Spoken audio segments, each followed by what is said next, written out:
सासू माँ की नई सहेली।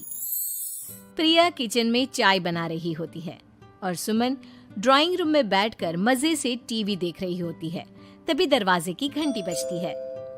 प्रिया, जरा देखना तो कौन आया है। देखती हूँ मम्मी जी। प्रिया दरवाजा खोलती है तो सामने पड़ोस वाली विमला आंटी खड़ी होती है।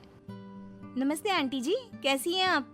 मैं तो बिल्कुल ठीक हूँ बेटा, पर तेरी सास को क्या हुआ है? आजकल कहीं दिखती ही नहीं है।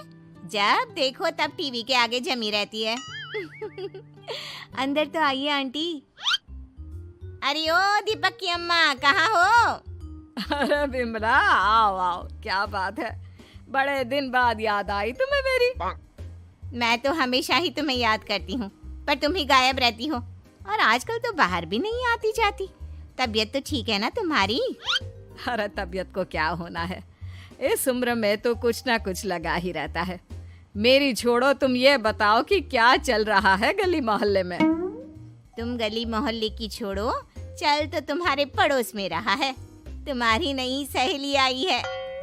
मेरी कौन सी नई सहेली? मैं तो यहाँ बस तुमसे बातचीत कर लेती हूँ या फिर बाजू वाली शर्मा की बहू से दो चार बातें कर लेती हूँ। इसीलिए तो कहा कि तेरी नई सहेली आई है। अब कोई पड़ोस में आया है तो बात तो होनी ही है। कम से कम इसी बहाने हमारा भी एक ग्रुप बन जाएगा। फिर सब मिलकर अपनी बहुओं की शिकायतें किया करेंगे। दोनों हंसने लगते हैं। तभी प्रिया चाय लेकर आती है और सामने टेबल पर रख देती है। दोनों चाय पीती हैं और बातें करते हैं। चलो मैं चलती हूँ, अब कल मिलते हैं। राम राम। अगले दिन प्रिया किचन में कुछ काम कर रही होती है और सुमन आराम से सोफे पर बैठकर मटर छिल रही होती है। तभी डोरबेल बजती है। प्रिया दरवाजा खोलती है तो सामने उनकी नई पड़ोसन खड़ी होती है। जी, आप कौन? मैंने पहचाना नहीं। नमस्ते बेटा, मैं शारदा। आपके बगल वाले घर में अभी 2-4 दिन पहले ही शिफ्ट हुए हैं। ओह अच्छा। नमस्ते आंटी, अंदर आइए ना आप। देखिए तो मम्मी जी, आज कौन आया है। इतना कहकर प्रिया किचन में चाय बनाने चली जाती है। नई पड़ोसन को घर पे देखकर सुमन थोड़ा हैरान हो जाती है।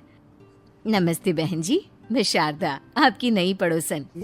अच्छा, आप हैं हमारी नई पड़ोसन। आइए आइए, और बताइए कैसी हैं आप? जी बिल्कुल ठीक हूँ। वो दरअसल घर पर छोटी सी पूजा रखवाई थी, बस उसी का प्रसाद देने चली आई। सोचा इसी बहाने नए पड़ोसियों से भी मुलाकात हो जाएगी। ये तो बहुत अच्छा सोचा आपने। सुमन प्रिया को आवाज लगाती है। अरे ओ बहू, जरा चाय पानी का तो आके पूछ लो।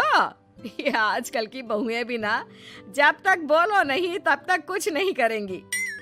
आई मम्मी जी। प्रिया चाय लेकर आती है। दोनों बैठकर चाय पीती हैं और खूब सारी बातें करती हैं। अच्छा बहन जी, अब मैं चलती हूँ, फिर मिलते हैं। अब तो आना जाना लगा ही रहेगा। शारदा के जाने के बाद प्रिया किचन से बाहर आती है। क्या बात है मम्मी जी, आप दोनों को देखकर तो लगा ही नहीं कि पहली बार मिल रही हो। आप दोनों तो बिल्कुल बिछड़ी हुई सहेलियों की तरह बातें कर रही थी।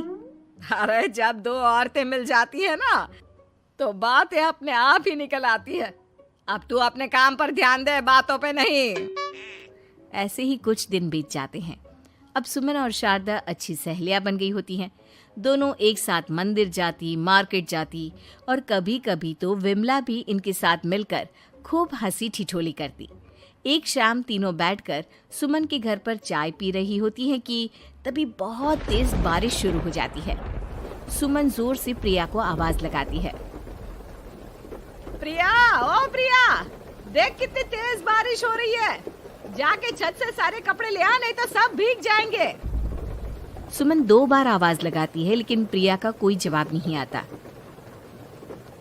शायद प्रिया कुछ काम कर रही है, इसीलिए कुछ जवाब नहीं दे रही। अरे काहे का काम, आराम फरमा रही होगी महारानी। तभी प्रिया बीमार हालत में अपने कमरे से बाहर निकलती है। हाँ मम्मी जी, क्या हुआ? मेरी तबीयत थोड़ी ठीक नहीं है ना, इसलिए आग लग गई।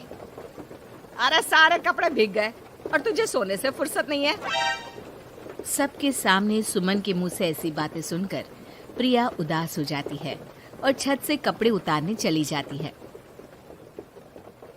सुमन, ये क्या बात हुई? प्रिया ने बताया ना कि उसकी तबीयत ठीक नहीं, इसलिए उसकी आंख लग गई। तुम भी ना खामखा उसे सबके सामने सुना दिया। अरे आप नहीं जानती शारदा जी, कुछ बहुएं ना बहुत आलसी होती है, घर का एक काम नहीं करना चाहती। ऐसा नहीं है सुमन, तुम्हारी बहू तो बहुत प्यारी है, तुम्हारी सारी बात भी तो मानती है। हाँ सुमन, तुम प्रिया के बारे में ऐसा क्यों सोचती हो? मेरी भी दो बहुएं हैं, लेकिन मैं उन्हें अपनी बेटियों की तरह रखती हूँ। आखिर वो भी तो किसी की बेटियां ही है ना। और अगर तुम ऐसा ही व्यवहार करोगी तो एक दिन प्रिया भी तुम्हारे साथ ऐसा ही बर्ताव करेगी। शारदा और विमला की बातें सुनकर सुमन की तो बोलती बंद हो जाती है। वहीं प्रिया भी बाहर से सारी बातें सुन रही होती है। अरे मैं कोई उसकी दुश्मन थोड़ी ना हूँ, मैं भी उसकी माँ हूँ, लेकिन कभी कभी सास बनना पड़ता है, नहीं तो बहुएं हाथ से निकल जाती है। देखो सुमन, ये सब सोच का फर्क है। अगर तुम ये सोचोगी तो कभी प्रिया को अपनी बेटी नहीं बना पाओगी। इतना कहकर शारदा और विमला वहां से चली जाती हैं और सुमन अकेले बैठकर उनकी बातें सोचने लगती है। अगले दिन प्रिया और दीपक अपने कमरे में बैठकर बात कर रहे होते हैं और सुमन उनके कमरे के बाहर कुछ काम कर रही होती है और उन दोनों की बातें सुन लेती है। दीपक, तुम्हें पता है हमारे पड़ोस में जो शारदा आंटी है ना, बहुत अच्छी हैं। अच्छा, ऐसा क्या हो गया जो तुम्हें वो इतनी अच्छी लगने लग गई? कुछ खास नहीं, बस कल जब मम्मी जी मुझे सबके सामने सुना रही थी तो शारदा आंटी ने मेरा साथ दिया। मैं तो सच में हैरान ही रह गई थी जब उन्होंने मम्मी जी को मुझसे ऐसा बर्ताव करने के लिए मना किया। अच्छा, फिर क्या हुआ? होना क्या था, शारदा आंटी तो मम्मी जी को समझा ही रही थी कि बहू को भी बेटी की तरह ही रखना चाहिए, लेकिन मम्मी जी तो मम्मी जी है ना, उन्हें तो मुझ में हमेशा कमी ही दिखती है। काश मुझे भी शारदा आंटी जैसी सास मिली होती जो मुझे भी अपनी बेटी जैसी समझती। सुमन ये सब सुनकर बहुत उदास हो जाती है और वहां से चली जाती है। प्रिया की बातें सुमन के कानों में बार बार गूंज रही थी। उसे बहुत शर्मिंदगी महसूस हो रही थी कि उसने प्रिया के साथ बहुत गलत किया है। अगले दिन सुमन शारदा और विमला को बुलाती है। क्या बात है सुमन, आज तूने ऐसे अचानक क्यों बुलाया? सब ठीक तो है ना? हाँ, सब ठीक है, तुम दोनों बैठो तो सही। तब तक दीपक और उसके पापा भी आ जाते हैं। प्रिया, तुम भी आ जाओ। क्या हुआ मम्मी जी, आपने बुलाया? हाँ प्रिया बेटा, मैं आज सबके सामने तुमसे माफी मांगना चाहती हूँ। मैंने आज तक तुम्हारे साथ बहुत बुरा व्यवहार किया है, लेकिन तुमने कभी भी मेरे साथ बुरा बर्ताव नहीं किया। मुझे अपनी गलती का एहसास हो गया है, हो सके तो मुझे माफ कर देना। प्रिया अपनी सास की बातें सुनकर हैरान हो जाती है। उसकी आंखों में आंसू आ जाते हैं। प्लीज मम्मी जी, आप मुझसे माफी मत मांगिए, मैं भी आपकी बेटी ही हूँ। वैसे एक थैंक यू तो मेरी नई सहेली को भी बनता है, जिसकी वजह से मुझे मेरी गलती का एहसास हुआ।